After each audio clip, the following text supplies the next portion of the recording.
Peter Drucker, the father of modern management, he said, a business is there to create a customer. The only two things that add value to a business are innovation and marketing. And if you understand your customers, your marketing is going to be a lot more effective.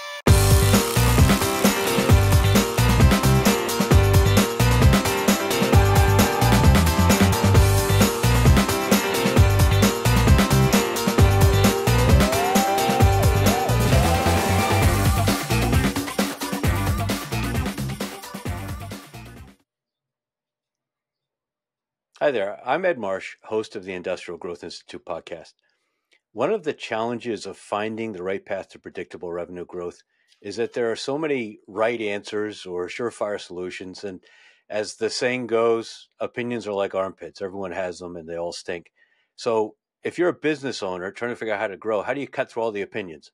And that's what Douglas Burdett, my guest today, has helped so many folks to do. Doug is the host of the Marketing Book Podcast, which is a weekly interview with the author of a new marketing or sales book that Douglas actually reads before each interview, unlike many folks. He's been running it for just shy of 10 years now. The show was actually named by LinkedIn and Forbes, amongst others, as one of the top marketing podcasts. It has millions of downloads, listeners in over 185 countries. And according to Listen Notes, the show is in the top 0.5% of over 3 million podcasts worldwide. In a few weeks from when we're recording, which is now in early July of 2024, the podcast is actually going to pass its 500 episode milestone, at which point Douglas is going to stop. He's going out on top. So why marketing books? Well, Douglas is a long time. He calls himself kind of at the tail end of the madman era, having spent 15 years on Madison Ave at ad industry giants, including J. Walter Thompson and Gray Advertising, before he started his own marketing agency in 2001. He recently wound that marketing agency down. It was called Artillery Marketing. Why the name? Well, in contrast to many in the marketing space, Douglas is a graduate of VMI. He served as a U.S. Army artillery officer in Cold War Germany before earning his MBA. So I know that somebody who's read more than 500 marketing books and spent 40 years in advertising and marketing, been a HubSpot partner for many years, they're going to have a lot of gold insights into marketing. But I'm also expecting some irreverent humor knowing Douglas as I do. So I'd say buckle up. And of course, be sure to like, share, comment, subscribe, do all those things that you know you're supposed to do when you listen to a podcast. When Douglas's show ends in a month or so, another one's going to have to fill a spot. So let's get some activity around this one. So with all that, welcome, Douglas. Thank you. Thanks. Good to be here and speaking with an infantryman.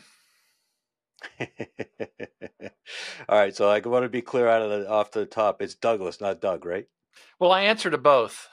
And my older brothers call me worse, so either one.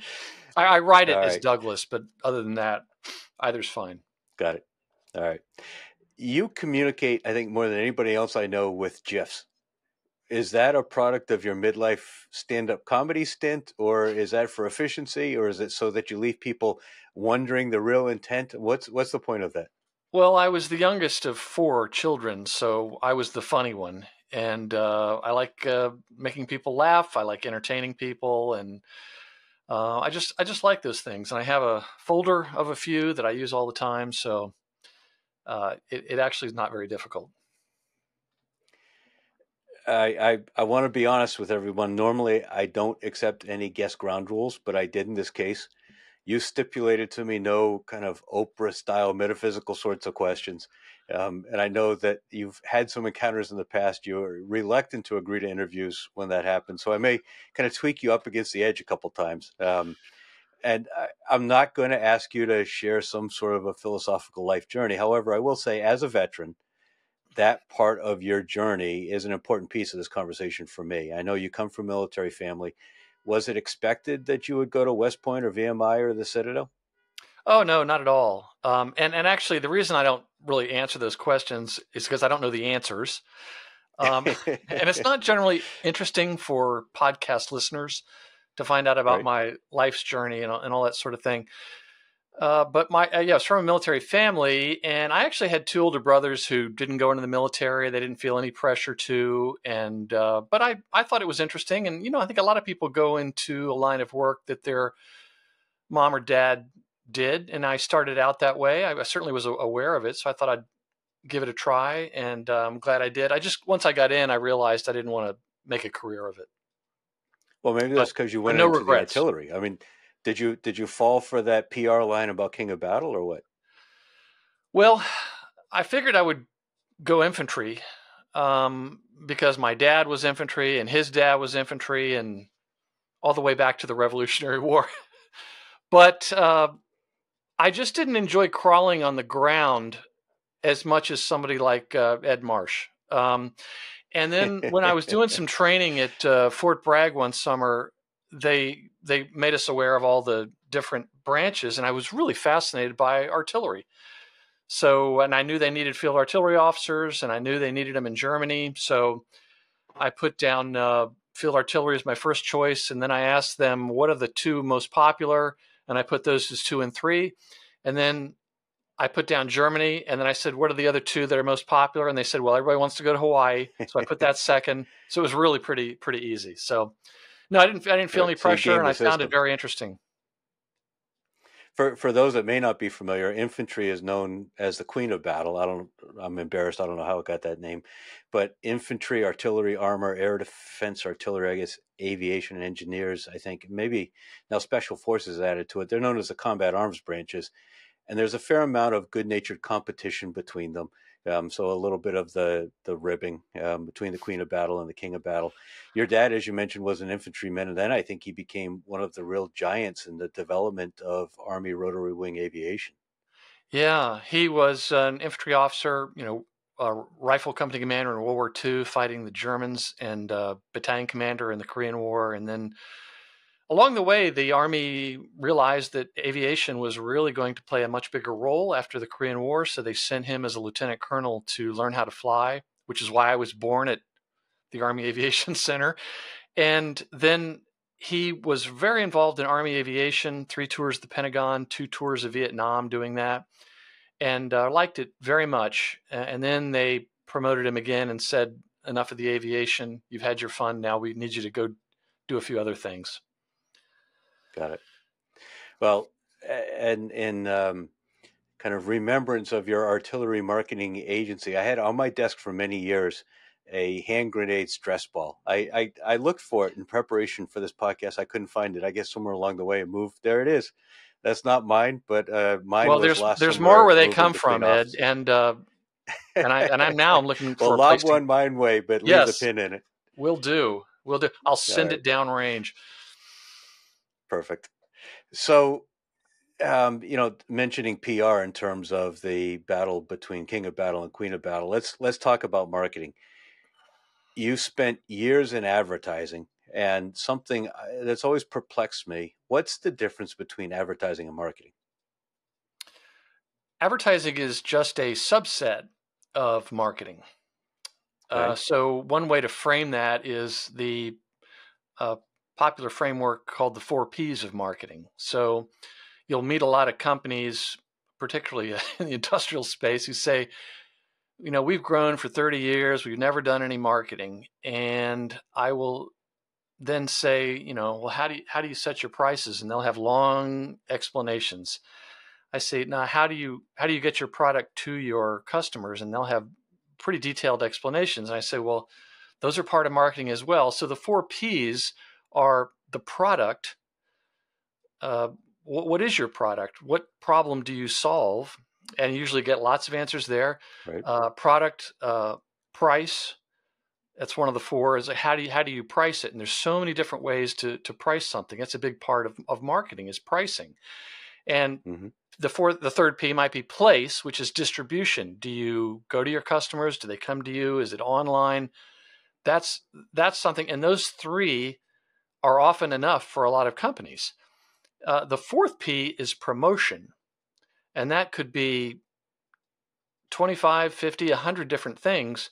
Advertising is just one aspect of promotion. Now, the reason that people think of advertising as being so powerful is because for the last 100, 150 years, advertising was really, really very powerful. So you had more or less captive audiences who had to see your ads or hear your ads on the radio. There were no podcasts. They had to watch your television commercials. There was no, time shifting, no DVRs, no streaming. Those were the good old days, Ed.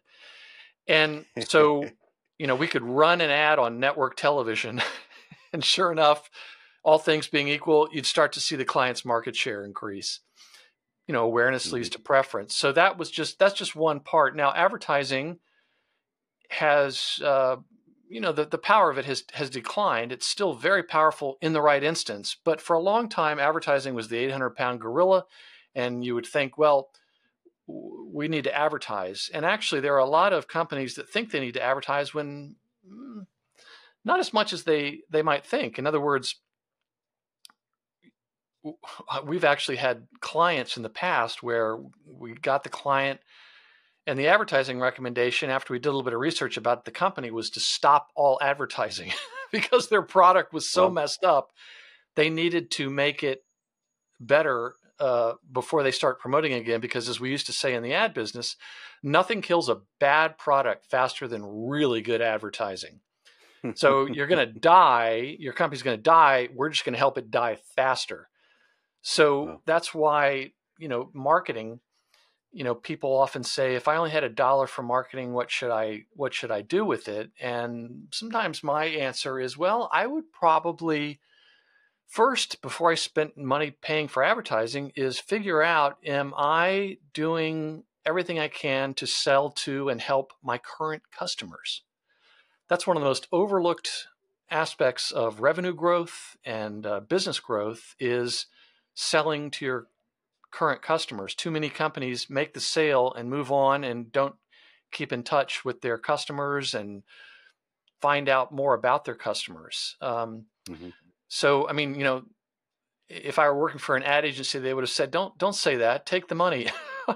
But that's one, it kind of comes down to, people are going to think, oh, this guy's read 500-600 sales and marketing books, which I really enjoy doing. And they're going to say, what he's describing is quite simple, but it's really, really difficult for companies to do. And one of those is understand your customers. Listen to your customers. Don't go to them and ask, what do you want? Understand where the friction is in your customer's life. And right off the bat, you will be resonating with them more. If you simply understand them. If most industrial companies would simply go and ask that question, what do you want? They'd be far ahead of where they are instead of just saying, this is what we have and this is why you ought to want it. Yeah, well, it's true. But I mean, somebody would have said, no one, Steve Jobs or Apple, for example, they didn't go to people and say, what do you want? They would go and they would just understand their customers, and they realized that what people wanted was something they couldn't necessarily articulate. And so anyway, there's all kinds of books where that explains, the crux of so many of these fantastic books is about simply understanding your customer. And another one is, how easy are we making it to do business with us, which requires a lot of empathy and understanding. And part of the problem is that as companies grow, they get very focused on themselves and their operations. And I get that, but it's almost like a gravitational pull that pulls them away from their customers. But the more that companies can assign one person, maybe a marketing person, to being the expert on the customer and how they buy and what their objections are. I've just seen it hundreds or thousands of times where that's kind of the secret sauce. It brings to mind this story about Amazon. And I've heard this many times. In fact, I even interviewed an author who, U.S. Navy veteran, by the way, since we're talking about veterans here, he was one of the first guys hired at Amazon. And he told the same story. And that is, one day, Jeff Bezos came in to talk to his key people. He went to a lot of meetings, various conference rooms. And he would say, look, folks, from now on, I want one empty chair in any meeting where I'm present. And the reason why is because that empty chair is going to represent the customer. And what would happen was he would start pointing at the chair and he would say, that's not what she wants. Or no, we know what happened when we did that to him before. And then people would get ready for meetings with the boss man, and they'd say, "Oh no, he's going to point at that damn chair. Oh, I forgot about the customer. Wait a minute. We need to rethink this. I don't want to look stupid." Right. But even a big company like that has to a lot of work to do to try to keep a focus on the customer. So I was going to ask, based on all your years running the agency, what you think the biggest misconception is that most mid-sized businesses have about marketing. And maybe you've answered that. Maybe it's the misconception is that marketing is primarily about things you do, and you're saying effective marketing is really primarily about understanding the buyer. Yeah, marketing, and this is why some people would get upset when they started to discover, or maybe I would explain, marketing now has more to do with how you run your company than what you say about your company. It's really not so much about what you say about your company, because people don't believe, and I've got all the research, people don't really believe what companies say about themselves. And most of the time when companies talk about themselves, it's inane and it's not helpful and it's not believable. And it's not about what can you do for me. In other words, most websites you go to, particularly in the industrial space, most are about them. They're weeing all over themselves. And by that, I mean, we were founded in 1879, or we do this, or we do that. Somebody goes to the website, and if they quickly realize that the website is more about them, the customer, you are on the fast track to sales. But most companies aren't do that. They don't do the hard work of focusing on the problem they solve for their customers. So the other thing is that people believe what their friends or their connections say about a company. And just below that, they believe what perfect strangers say about a company more than they believe what the company says. So the referrals are very important. And what's funny is that referrals are the warmest lead you can get. They close at the highest rate. And yet most companies don't have a system in place to properly ask for referrals. And that's where, again, back to you're dealing with, we're talking about a world of a lot of engineers and very process-oriented people who understand systems.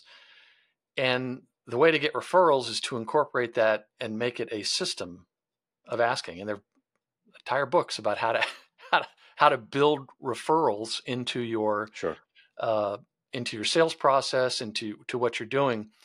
And the worst thing you can do is say, do you know anybody that needs what we do?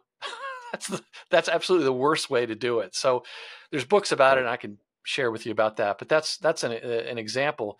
You might not need to pay for something to promote your business, and you don't need to. And in fact, you don't want to start with that. You want to think about your product, the problem you solve for your customers, how easy you're making it to do business with them.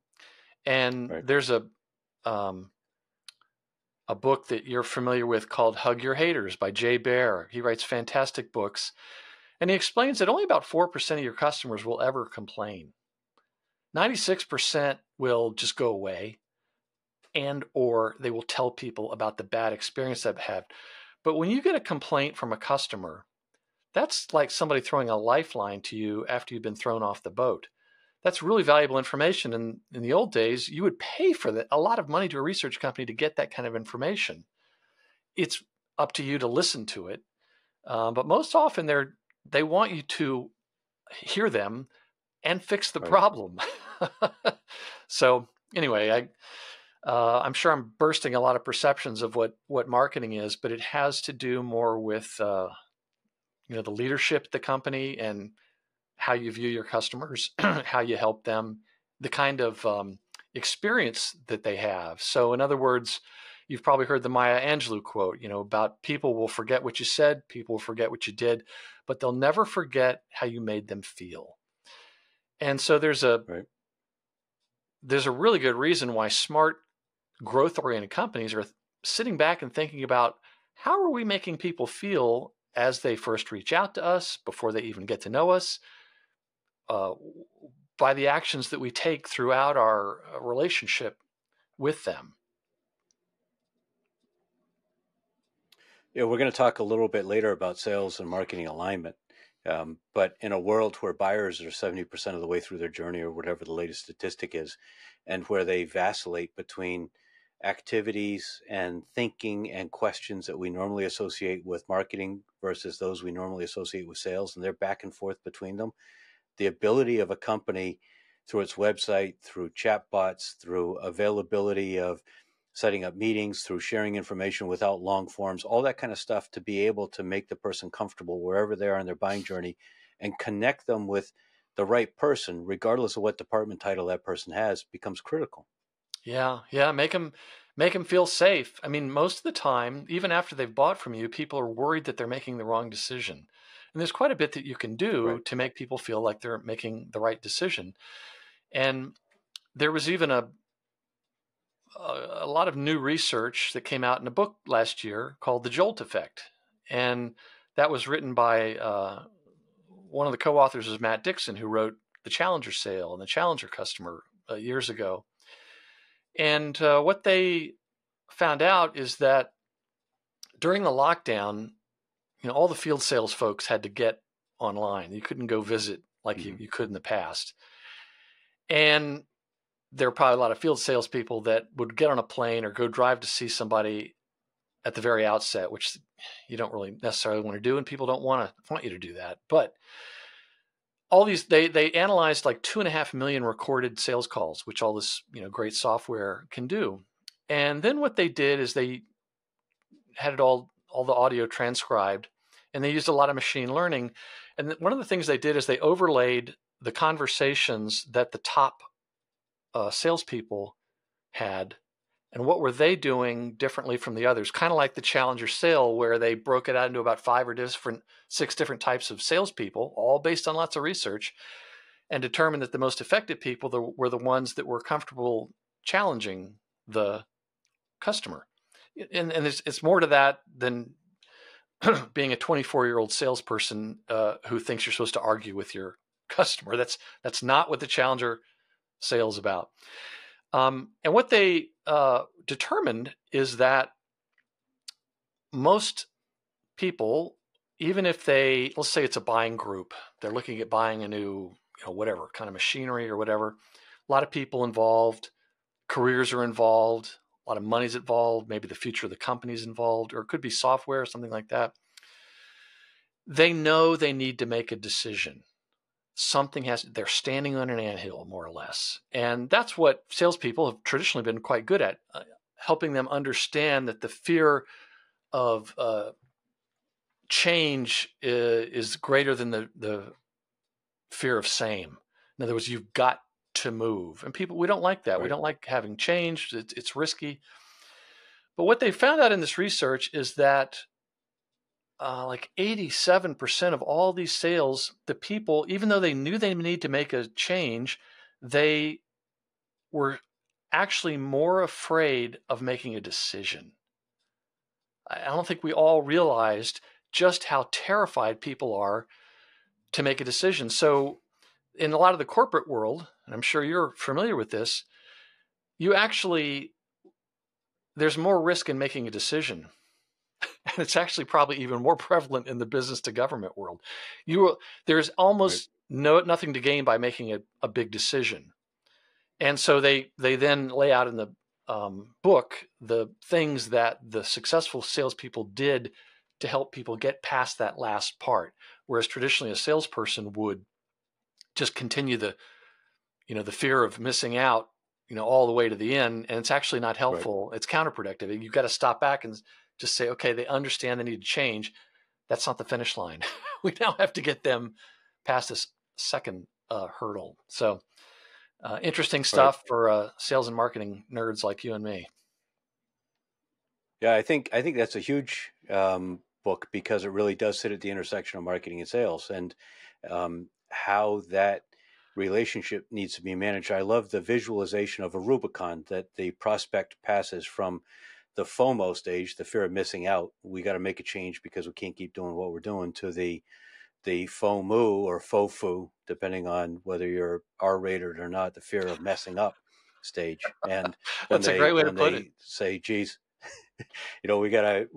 we're better off not doing it. Nobody gets fired for buying IBM. Nobody gets fired for maintaining the current situation. Yeah. It's it just like so many of the books that Matt Dixon has been involved with. There's just so much research behind it that you can't dismiss it as his opinion. he he shows, he, like so many great authors, will let the research guide them instead of their own preconception.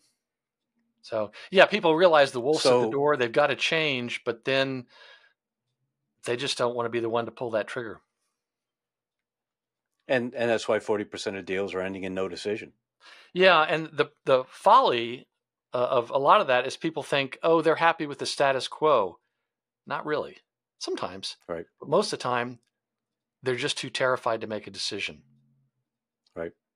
And yeah, I think decision maker is kind of a faulty term these days, because yes, it's true that somebody carries a P&L. Yes, it's true that somebody could override the committee decision, but they invite the committee in to make the decision, consciously aware of the fact that they're probably not going to override it because they don't want to be on the hook for overriding it. And the committee often doesn't want to make a decision because they don't want to be on the hook. And so everyone is incentivized to not make a decision. So it's not so much the status quo being selected as it ends up happening that way by default. Yeah. But it's one of those things where if you are able to say, look, at this stage, you're probably thinking this way. We encounter that a lot. These are some additional things that might be helpful at this time for you all to work through this issue. And again, like so many things, covered in so many of the books on the podcast, you don't have to be perfect at any of this. You just have to be a little bit better than your competition, and they will be blown away. Right. Not unlike running from a bear. If you and your friend are running from a bear, do you have to be faster than the bear, Ed? Just faster than your fat friend. And if you're not, shoot him in the knee and then proceed on. So, but it's like, it's amazing how surprised people, prospects get when you shine just a little bit of light on them. Right. You got into podcasting really pretty early. I mean, 10 years ago. Did you see where it was going? Did you just decide you wanted to experiment for fun? What prompted you to make that move? Well, I always liked listening to podcasts. And before podcasts, I'd always listen to any kind of talk radio, AM, NPR, sports radio. I just enjoyed hearing people talk.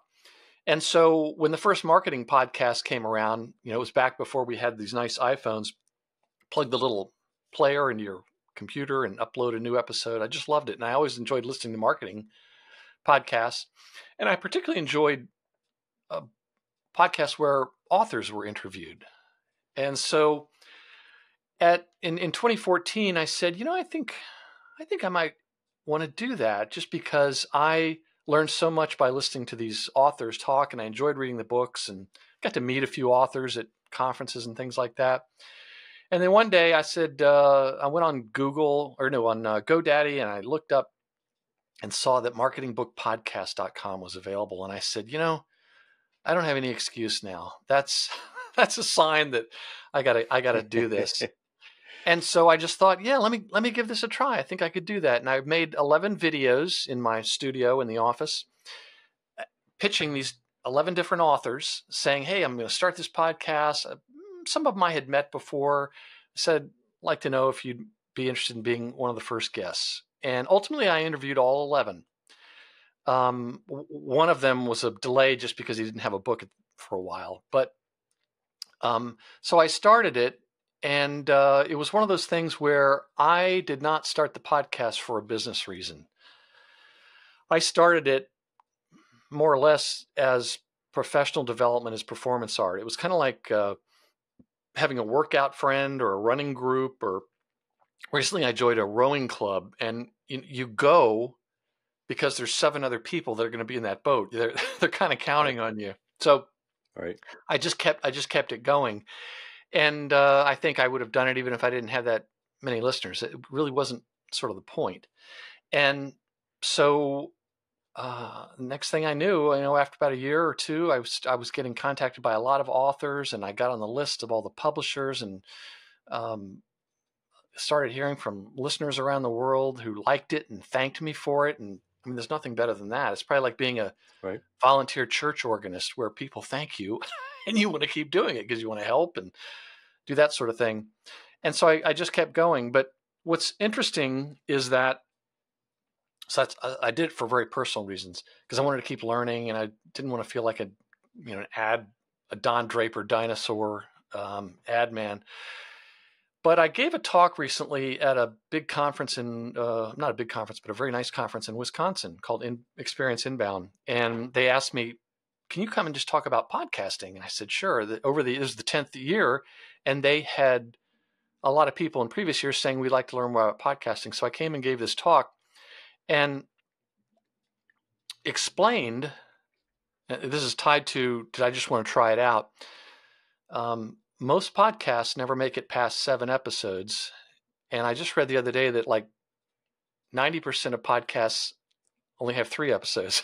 So I explained why that happens and, how you can be more successful at podcasting. It's a slow build. It's not the first thing I would recommend to any of your audience if they're not doing the other things we already talked about. But it's great for certain things. So we just have a bigger toolbox of tactics available to us, and some work well for certain things, and some others don't. So I kept going because I was sort of on a Blues Brothers mission from God. I just wanted to keep learning, and and then after a while, I knew that people were enjoying the show and they were benefiting from it. And recently, when I announced that I was going to draw it to a close and retire, the people really came out of the woodwork, and most of them were right. Fake angry with me, like, I hate you. You can't stop this show. I do. My Fridays mornings are spent listening to, whatever. And a lot of people say, well, how can we keep it going? And I'm like, I appreciate that, but I don't want to be responsible for it. And so, yeah, that's the long answer to, that's how I got into the podcasting space. You've obviously interviewed hundreds of authors, read hundreds of books. Is it possible for you to kind of pick the 2 or 3 that you think are the fundamental building blocks that every B2B industrial business owner needs to read? Well, the most important one is the one that had the biggest impact on my career and life. And it's a book by Sarah Cooper, and it's called 100 Tricks to Appear Smart in Meetings: How to Get By Without Even Trying. Now, it was an April Fool's Day episode, and she's a comedian who later had a show on Netflix, but she had actually been an engineer at Google and Yahoo. And the book is hilarious because this is a joke. That's not really the answer. But she has in this book these tricks to appear smart in meetings. And one of them is translate percentages into fractions at a meeting. And so when somebody's looking, at a meeting and they're pointing at the screen and they say about 25% of visitors click on this button, you then say, so about 1 in 4. Your math skills will be the envy of everyone in that room. And she came up with that because I think it was her first day at one of those jobs, and she was in a meeting and some more senior person said that, and she thought it was a joke, and she almost burst out laughing. But it was her first day, so she didn't laugh, and she then just started writing these things down. That's how another one was, and you probably saw this in the military. I saw generals do this all the time, where ask the presenter to go back a slide. It makes everybody think you're paying more attention than you actually are, and then you can go back to doing what you were doing, which is checking Instagram. But I think there are a number of books, and there's a one that's by a guy in your neck of the woods in Boston, Louis Gadima. You may know him. and he wrote Bullseye Marketing. And then I loved it so much, I said, you've got to write a second edition. And he said, okay, only if you write the foreword to it. So then I stopped urging authors to write books, but it's a great book for B2B marketing. And one of the things that's so helpful is that, and I hadn't seen this in any other book until then, was this idea of the bullseye. So you've got like a bullseye and you got maybe 2 rings around it, let's say. And not just because I was in the artillery that I'm fascinated with targets, but what a lot of companies will do is they'll try to increase awareness and get new customers, where he explains that what you should be doing, like I mentioned earlier, is the bullseye are your current customers. Focus on them. There's probably a lot more you can help them with. And how many times have your people in your audience encountered a customer who said, oh, I didn't realize you all did that. I thought you just did that one thing you're doing for me. So you start with them, and that could also be people, not just customers, but also people that you're already engaged with who have raised their hand and they're looking to buy and they're talking to you. Focus on them first. And then the second ring is people who, as we say in the biz, maybe have shown some intent data. So that's where you try to get people who are, maybe looking, they're in the market, maybe only 5% of customers are actually looking right now. And there's ways to target them. And then the outer ring is people that have never heard of you and are not really looking right now. But that's where you're trying to generate awareness. That's the last thing you should be focusing on if you want faster revenue growth. Right. And I love the way he presented that, because so many people, particularly in our agency world, you try to guide folks in the right, you try to guide companies in the right direction, but then, telling them, what are you doing right now with your current customers? And it's almost like, and Ed, I'm sure you've seen this, where they say, no, I just want to write a check and have magic happen. I don't actually want to deal with my own salespeople. I want somebody to make me a viral video. Oh God. I don't want to deal with my sales manager who I'm intimidated by. I don't really understand what those salespeople are doing. I don't want to deal with my own operations. That's where you got to start. And so that was a great one. And there was another book that was on the show recently called Lean Marketing, and this is by Alan Dib. And he's also the guy that wrote the bestseller, The One-Page Marketing Plan, which is just ingenious. You summarize it on one page, but there are other things that go in it. I just love the way he framed both of his books, and they're great for people that are new to the idea of marketing and what do I need to do. I just heard from a listener who said, no, we're in that situation. I don't know where to start. I don't know what to do. And I'm like, first off, don't spend any money just yet. Right. Let me give you some groundworks on how to think about that. And so his book, Lean Marketing, very new. It was really, really well done. And what's interesting there is that he showed you what's important. He does a great job of separating the signal from the noise. And it reminds me of a buddy of mine from VMI. And he was electrical engineer and went into engineering. And after 25, 30 years, he called me up one day. We'd kept in touch, but he called me up and said, Doug, I'm the CEO of this manufacturing company now. I've never had to deal with marketing. I don't really know what those folks are doing. I don't know how I can help them. It's so overwhelming.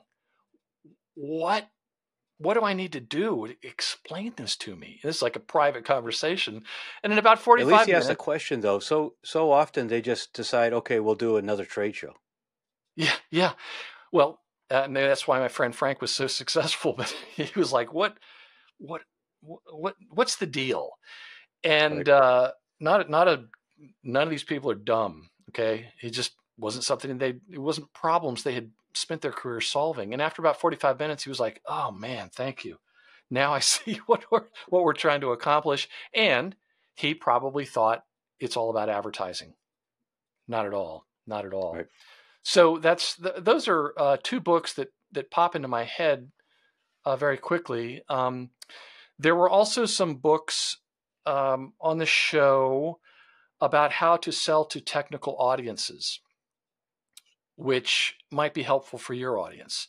So another one was Smart Marketing for Engineers by by Rebecca Geier. You may know her. She was with True Marketing in Austin, and they focused, and the agency's still there. She's gone on, but Wendy Covey, her partner, she's still running the company, and they explained, they did a lot of research about how to sell to a technical audience. Okay, and then Wendy wrote a book called Content Marketing Engineered, which is a similar thing, but it had more specifically about content marketing. Those are both great books on how to guide folks. But the dirty little secret is every single industry, every single company will say, Ed, that's real good, but we're different. Everybody says we're different, and I get it.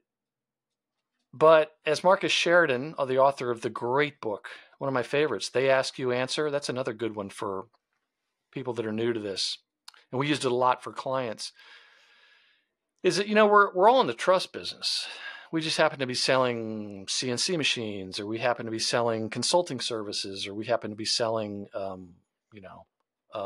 new roofs. It's a matter of gaining the trust of people. And one of the worst things you can do is talk about your product right off the bat, which so many people in your space do. A book that comes to mind about that was by a couple of guys in England who wrote a book. Paul Cash was one of them. The book is called Humanizing B2B.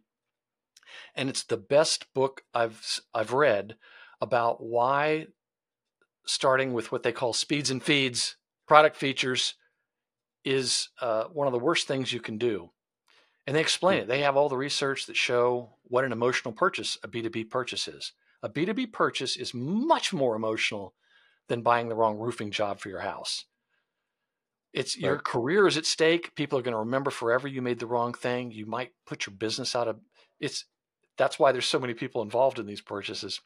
That's a great one. And they actually show how if you start out with that information, completely skipping past an understanding of what the stresses and friction are for your customer, they're gonna put you to the side. If you don't even acknowledge, remember I said a website, the more that you can signal to a customer that you understand them, the more successful you'll be.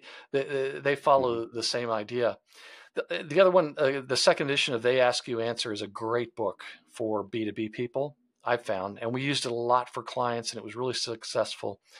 And I'll just end with one other suggestion, Buyer Personas, which is a book that came out in 2015 by Adele Revella. Is that the Adele Revella book? Yeah, founder of the Buyer Persona Institute. And a couple of weeks ago, I interviewed Jim Krause because Adele and Jim wrote the second edition. And that'll be one of the last episodes. Of that. Yeah, it's you heard it here first, That's why everyone should subscribe to the Marketing Group podcast for another month or so. But it's a fantastic book, and it helps you understand your customer. Remember back to the first thing I was saying? And the truth is, there's a specific way to go about it, but there's really just 5 insights you need to know about your customer. And if you do, it gives you an unfair advantage. And we used that all the time with new clients and existing clients. And we would say her methodology for gathering that qualitative insight into the buying journey and decision process is really powerful. Oh, and again, I like it so much because we used it and it was so effective. And I think that, people in the marketing agency business, or, all these self-proclaimed experts you see on your LinkedIn feed, right now they're all experts on AI. Last year, they were experts on NFTs and crypto. And before that, they were all experts on the metaverse. But I digress. Everyone wants you to think that there's some secret sauce. There's like, what's the thing at the end of Indiana Jones? It was like the Ark of the Covenant or something. There's no secret sauce to any of this.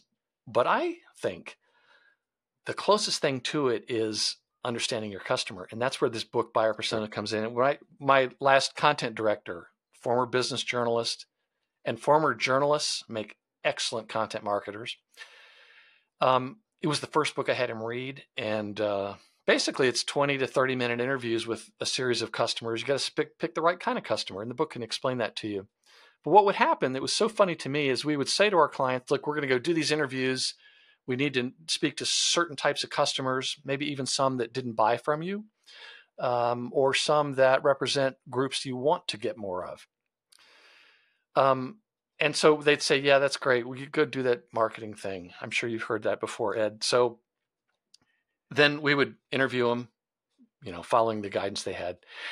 And we would come back with our findings and recommendations, and the client would say one of two things, if not both. One is, man, you really understand our customers. And we're like, we're kind of like Penn and Teller, except we tell you beforehand the magic trick we're going to do. And they were like, yeah, they weren't paying attention. They say, you really understand our customers. Then they would say, I forgot how much goes on in their world before they come to us. Back to your point about these customers are 70, maybe 90% through deciding on solving a problem before they reach out to you. Most people would prefer to have a salesperson free experience. So that was, something that I just found invaluable in all the books that I read, all the hundreds and hundreds of books. A lot of it kind of came back to that one book about just those 5 insights about your customer. And I gave presentations about that. It was really helpful. So I'll ease out. I have to be very careful. I'm like a bartender that's excited about all the different mixed drinks I can make, because I want you to have all of them. And it's like, I have to be careful not to recommend too many books or people will get overwhelmed. And actually, I've always said that if I can recommend 1 or 2 books that will help someone with their particular challenge right now, please let me do that. I don't want anyone, not even Ed Marsh, to have to read 500 sales and marketing books to find the 1 or 2 that might help right now. And as a result, I still get contacted by listeners around the world saying, what's a good book about these aspects of account-based marketing, or, something about a particular type of sale, or so forth. So, your listeners can feel free to reach out to me on LinkedIn and, let me know that you heard this conversation, that you're challenged with something, and I might be able to send you a link to an interview. But do it now, act now, because the website's coming down at the end of 2024. But the podcast will still be out there, All right, forever. Well, good list. Thank you. Periodically, I see on LinkedIn some of your kind of conversation or promotion of an episode, and you've got a photograph of the book open and some of your handwritten notes in there. My sense is that you prefer to read in hardcover books. Is that correct? Yeah, always. Okay. And I absorb it better. And I think there's some science behind why you scan more when you have a screen. But with the book, I'm able to make notes in it of the questions I might want to ask, or as the things I post on LinkedIn are usually jokes I tell myself while I'm reading the book. Sometimes I'll take a picture of that and post it on LinkedIn. Most of them are kind of off color, so I could share them with Ed Marsh probably, but not everyone.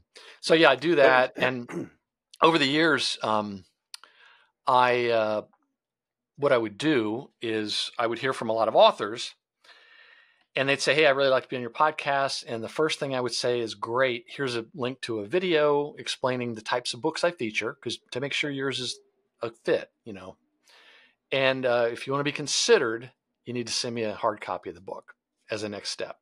And I would always do that because for some magical reason, Ed, once an author booked an interview, somehow it became almost impossible for them to send me that book, even though they promised they would.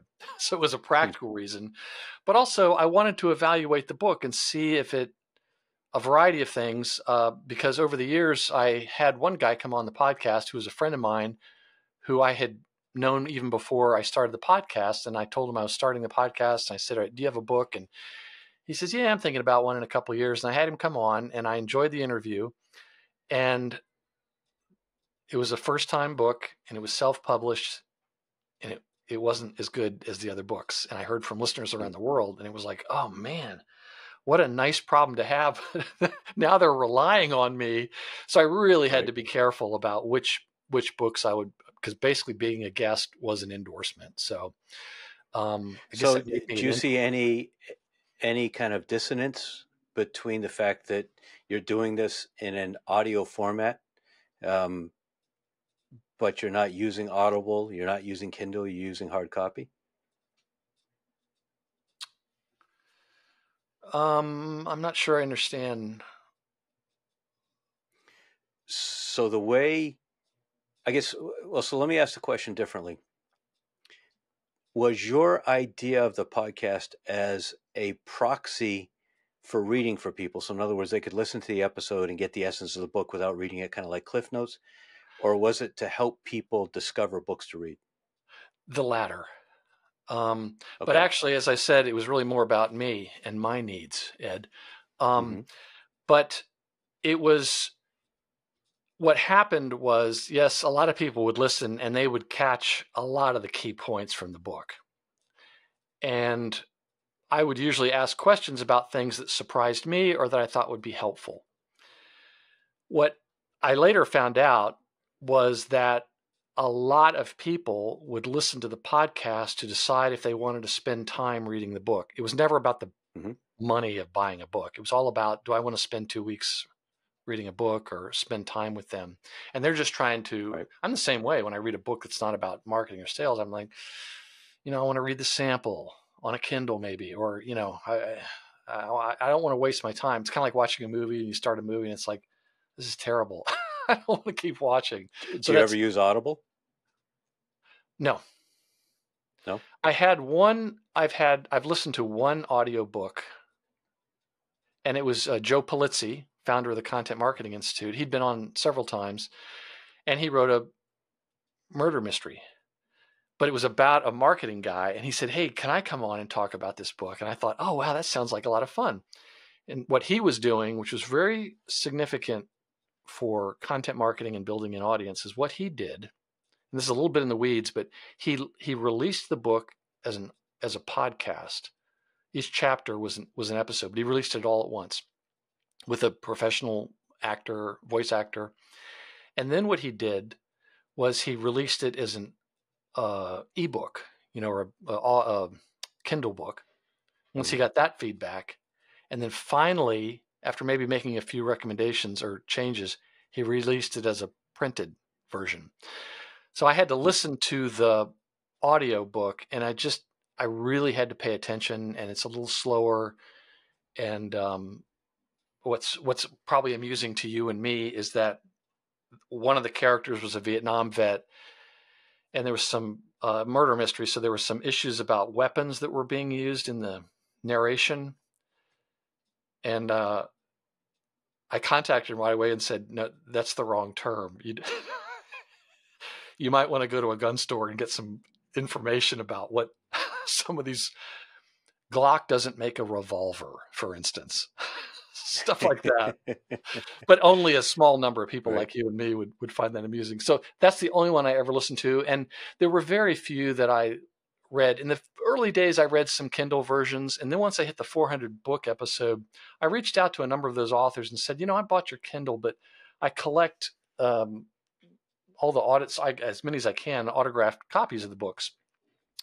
And I reached out to a number of the ones in the early days, and I said, do you still have some books left over? And they said, absolutely. And they sent me copies of the books.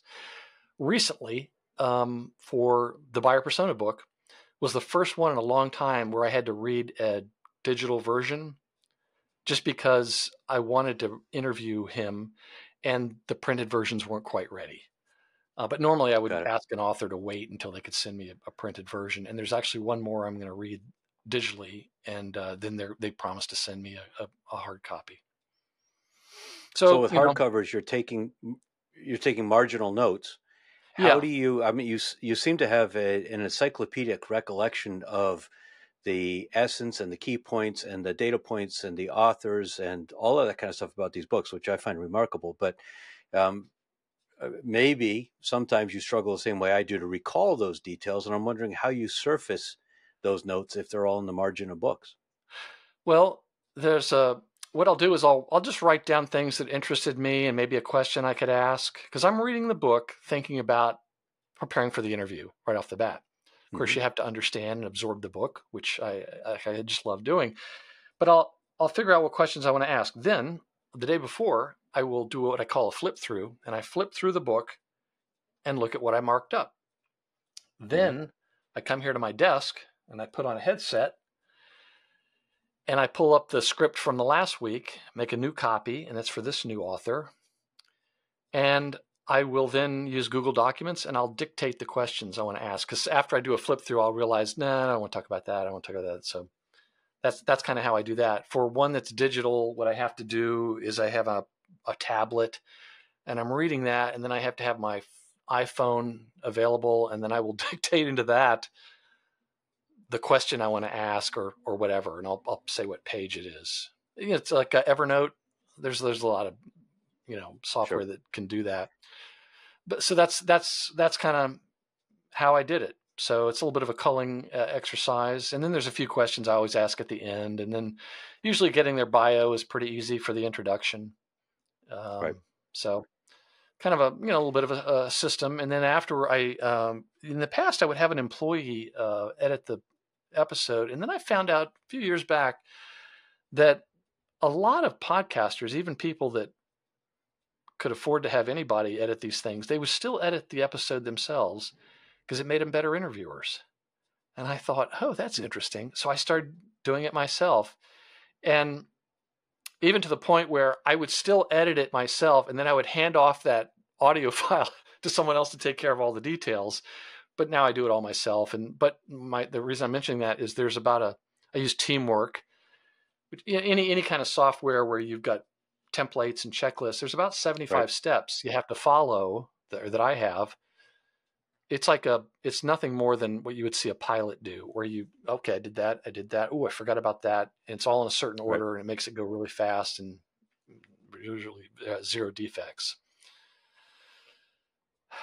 So that's how I do it. That's the magic, Interesting. Yeah. Shifting gears, you had your years in Germany when you were in the Army, but you brought in an outsider when you wanted to interview or have Renee Neubach interviewed in German. Oh, wow. So I guess you really are a listener. You practiced your beer drinking more than you practiced your language. Is that the takeaway?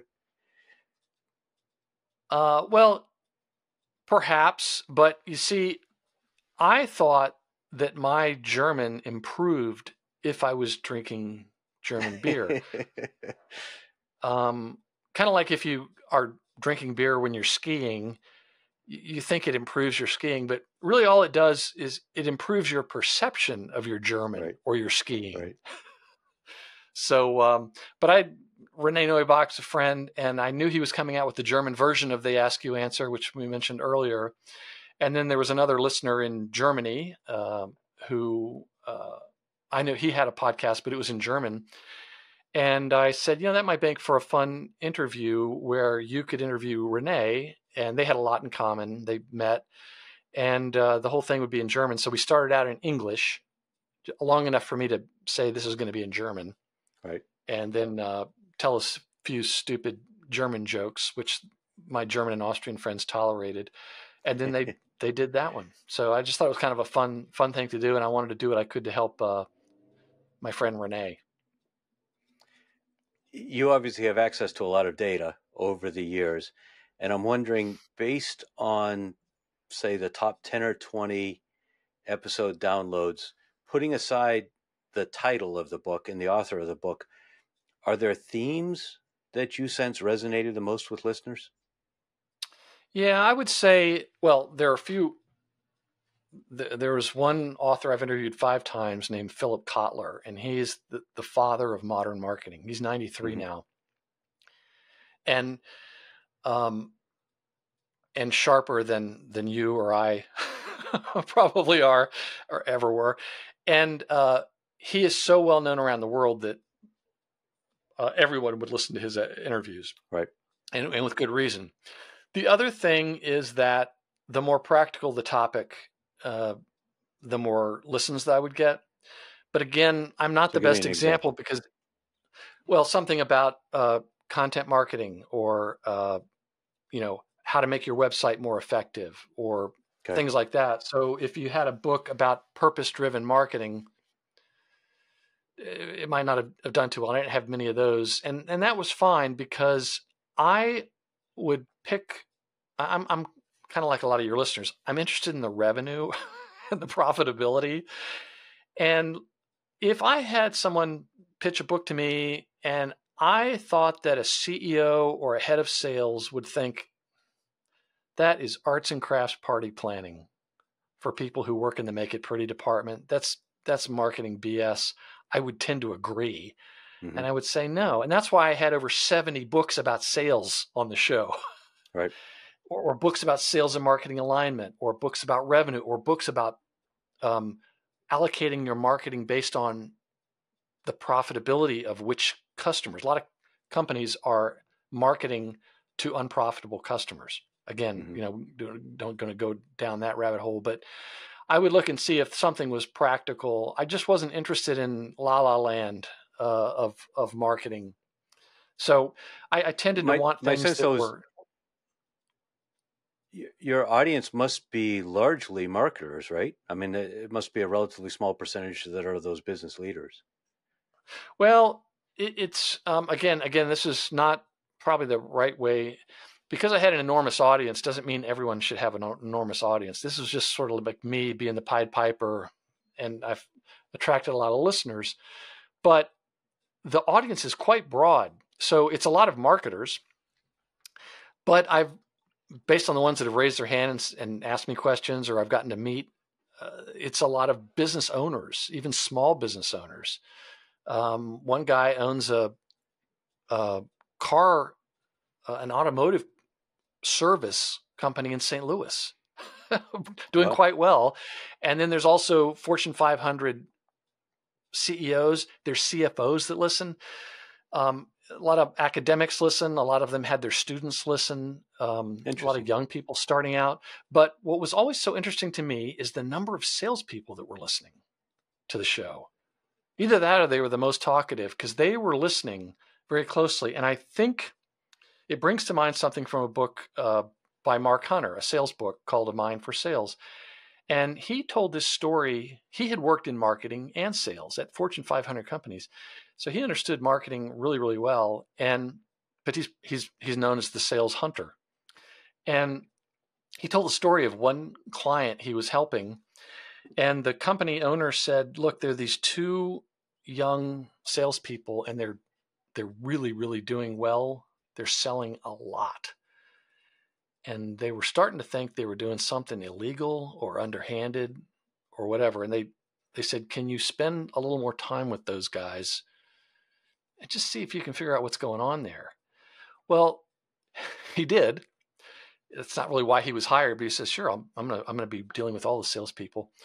What these two young men were doing is they were spending a lot of time with the marketing department, because they were always finding out what marketing was doing, and they were probably helping marketing, and they were getting a lot of marketing support. They started selling a lot more, and they were maybe younger. They didn't have a lot of bad habits. Right.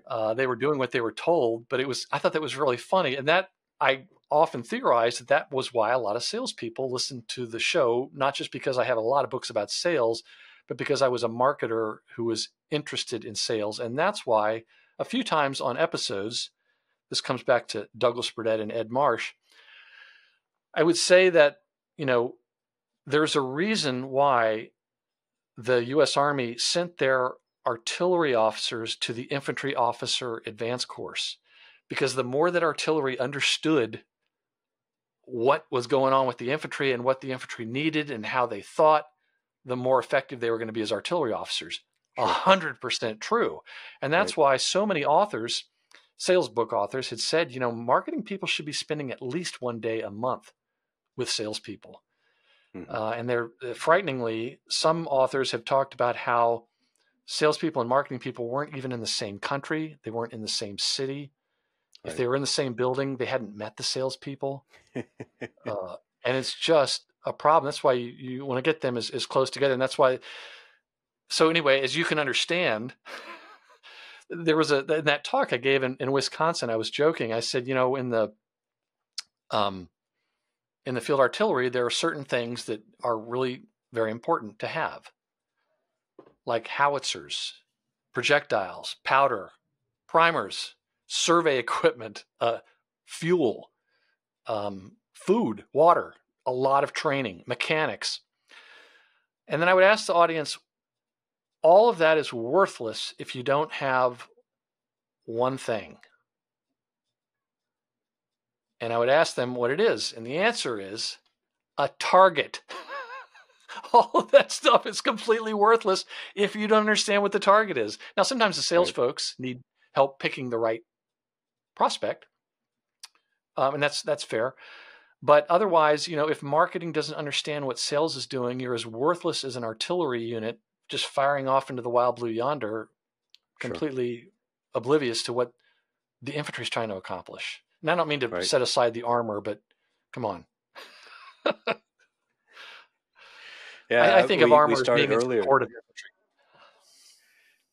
We spoke, well, I could tell you about another one of my podcast episodes with a guy who was in the 82nd in the armor. So you can imagine tanks that are falling out of airplanes and how well they tend to work. That's a whole nother topic. But we started talking about sales and marketing alignment early in this conversation. We kind of keep coming back to it. And it's I think, a critical point that people just don't understand. Yeah. And, something came to mind when you were talking earlier about a customer. They need information at different times. And if you can provide that to them, it's very helpful. And they're not making a distinction between, am I talking to a salesperson? Am I on the website? Am I talking to a marketing person? They really don't care. They're concerned about them making the right decision. And that's, again, one of the reasons why the alignment of sales and marketing is so important. If you've got them siloed, you're really tying one hand behind your back. And there's a book, if you only read one book about sales and marketing alignment, I would recommend Align to Achieve. And that was written by a head of sales and a head of marketing who got on the same page at the software company they worked at and watched it take off. They had both worked at companies where it was aligned and where it wasn't aligned. And they basically wrote about how they went about doing that. But I believe in that book, there was serious decision research that showed that companies that have their sales and marketing more aligned grow faster and have greater profitability. I'm sure. It's not a coincidence. Seen the data, but yeah, exactly. For people who don't have time to do all the reading you do, or make excuses for themselves and think they don't have time to do all the reading, knowing that your podcast is wrapping up soon, what other resources would you refer business owners or board directors or executives at industrial manufacturers to go to learn more? Other podcasts or YouTube channels or blogs or what? I would all those things. I mean, they're kind of relying on people like you to uncover these things. They're very, very busy, as you know, and this isn't something they have the luxury of spending all their time on. So there would be that. I think podcast, YouTube. There's so much content out there. I would look to their any associations they belong to. My sense is that a lot of them belong to associations like that. They don't. Please don't read as many books as I did. You don't need to do that. Okay. But I think that there's several different ways to. There's associations. There's a lot of great marketing content out there. You're probably still using HubSpot. They still have a great blog. But try not to go to too many places. Pick a few that work for you and just focus on that. You mentioned earlier it's really easy to get overwhelmed. Yeah, sure. I mean, there's tons of stuff. I think that's part of the reason that podcasts are helpful, because people, I think, don't interrupt their schedule to sit down and read articles the way they used to. So now they need to consume information more passively. They need to access that pre-awareness and awareness business kind of introduction to business issues they might not be thinking of, or help them frame it in a different way so they can approach it and look at it differently. Podcasts and I think video increasingly helps people do that. It's one of the main takeaways from the second edition of Marcus Sheridan's book that you talked about.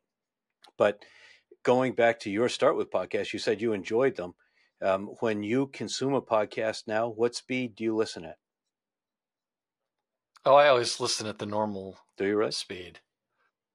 Yeah. But you know what? A few years back, good number of years back, I stopped listening to marketing and sales podcasts because I would either beat myself up because they had asked a question I should have asked or whatever, or they would cover a topic that I just wasn't as in depth as this one guy, me, would have gotten from reading a book about that topic. Right. So it's kind of unfair to the other podcasters to say that. And I was also concerned about copying things that other folks were doing. So I was really just listening to podcasts for fun, because I was reading the books and keeping up with things that were going on. So I tend to listen to a lot of military history podcasts, no surprise to you, right. Or comedy podcasts or something. I was using it. I wasn't using it for professional development because I was already doing that with this podcast, but I'm probably the only guy that was, in that situation, just set up to do that. Got it. In terms of marketing, you're not in the game anymore. So how would you answer agency versus in-house, particularly for technical, industrial, capital equipment kinds of things? That's a great question. And back to the book I mentioned at the very beginning, Lean Marketing by Alan Dib. It's a very new book. He tackles that. He's grown some enormous companies in Australia, telecom, all this sort of thing. And along the way, he wasn't a marketer, but he figured out that was the one thing that had the greatest impact. So he kind of zeroed in on marketing over the years. And so he started writing these books about what he had noticed. And he talks about the use of an agency. And in his book, and I couldn't agree more with it, and that you can find that interview, Lean Marketing, on the Marketing Podcast. If folks want to find that and listen to it, because we talk about this, where he said, one of the worst things you can do, and he wasn't the only one to talk about this, Marcus Sheridan talks about it as others, the worst thing you can do is try to outsource the whole thing. It would be like outsourcing your R&D or your manufacturing. Wait a minute. This is one of the things that you need to have a handle on. You need to understand the basics, and he covers that in the book. But, for instance, he says one of the worst things you can do is hire a full-service agency, because there is no such thing as a full-service agency anymore. He says you should hire technical experts, but you are responsible for giving them very clear direction, which they need, they want. But you can't do that if you are not even thinking about it. That has to be one of the dials on the CEO's dashboard, is a basic understanding of what it is you're trying to accomplish. Back to my friend Frank, or back to Alan Dib's book. And again, Alan's book is fresh on my mind, but I really, really liked it. So in terms of outsourcing it, there's a Peter Drucker, the father of modern management. He said, a business is there to create a customer. And the only two things that add value to a business are innovation and marketing. And people can Google that and research why he says that. So as a CEO, you should be focusing on how to innovate, which kind of requires an understanding of your customers. You have probably very capable people running your business. Doesn't mean you shouldn't be involved with them. Right. But the other is the marketing. And if you understand your customers, your marketing is going to be a lot more effective. You're probably going to spend less and you'll have faster results. So that's where I think there's a thought of, marketing, that's like getting a new photocopy machine. That's not something I have to worry about. Well, the really successful companies are the ones where the leadership understands what modern marketing can do for them. They don't have to know how to do a TikTok video, please, but they understand the strategy and how that might help. And it also helps them to determine what they can stop doing. There's a lot of promotional activity that companies can do that are doing where they should probably stop and watch what happens. Nothing. Right. We got to talk about AI, and I'm wondering if any of your guests whom you've asked about AI have offered any sort of a cautionary perspective, or is everyone just a raving fan, all in on all of the wonderful things it's going to do?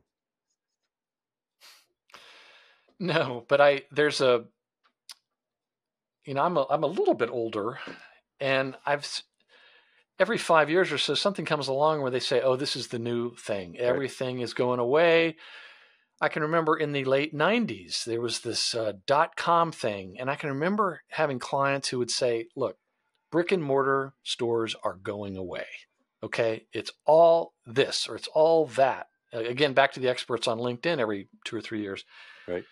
And this takes me back to in the mid 90s, early 90s, I was watching one of those Sunday morning television shows, and it was by a Fortune magazine show. And they had these experts, different writers talking about one segment about the internet.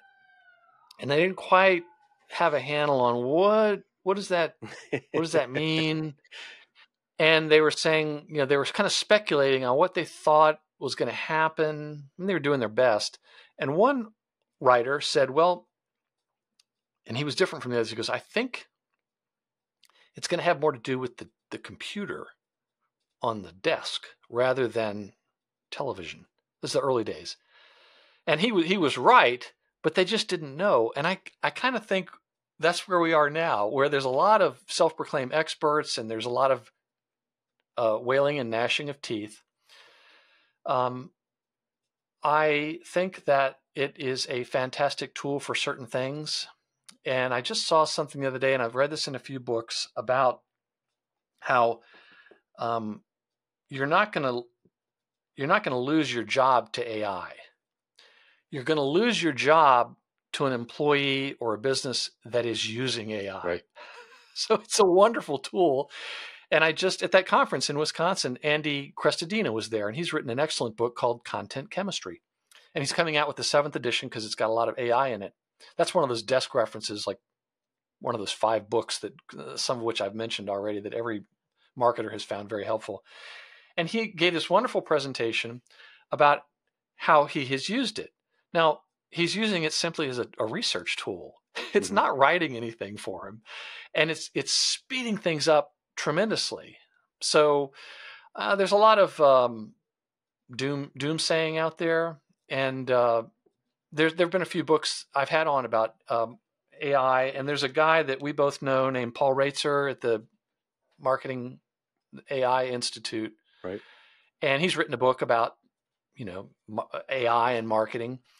And they're getting word every week about a new tool, and they're evaluating them, and they're trying to keep track of them all and seeing what, following the developments. And it's a very interesting topic.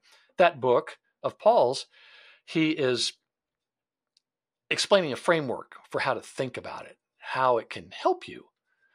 But I think he and all his colleagues will say, no, I'm not worried about HAL from 2001 Space Odyssey. It's just a matter of, are you going to use these things to make things better for your customers? And what's interesting is, like with Amazon, you get notified by Amazon when you get an email that says, hey, we got your order. And then they say, another one says, it's going to come on this day. And it was back to the guy, Bill Price, who I interviewed, the Amazon employee. And he was one of the guys at the beginning who said, and he said this throughout his career, is like, we are able to get the number of minutes speaking to customers in our call center down to a certain point. And his whole philosophy was, okay, but why are they having to call? Right.